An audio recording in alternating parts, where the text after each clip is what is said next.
depends what Turkish people you're talking about. I mean, there are those who really care about this, who are not willing to be a part of Middle East, but rather a country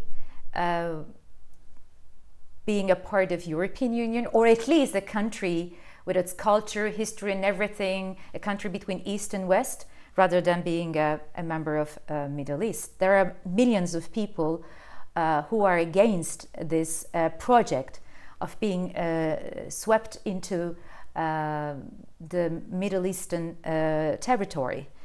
But there are also millions of others who will be in favor of this idea, that because they have the vision of trying to make Turkey somehow be the leader of the Islamic society, which is a very vague vision actually, because there is not one Islamic world, and none of the countries, almost none of the countries, see Turkey as their leader.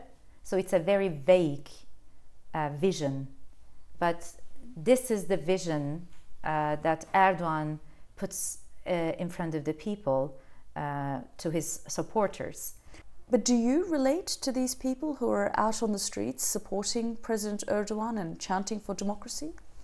That's one thing. I mean, being against a coup d'etat is one thing, and being in favor of AKP is another thing.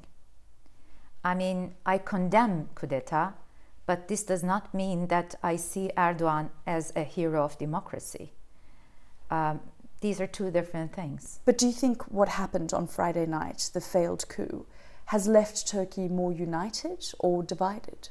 To my experience personally, like, even we, those who condemn coup d'etat, just because previously we were known to be opposition to the ruling party and to Erdogan, whatever we write, I mean, they simply ignore, and we have the label, I mean, so-called label, that we're traitors already. So will this unify us? I'm not sure. I mean, whatever I, for example, post something on the tweet, I still get all these curses, you know, threats, and they don't want any other thoughts to be heard.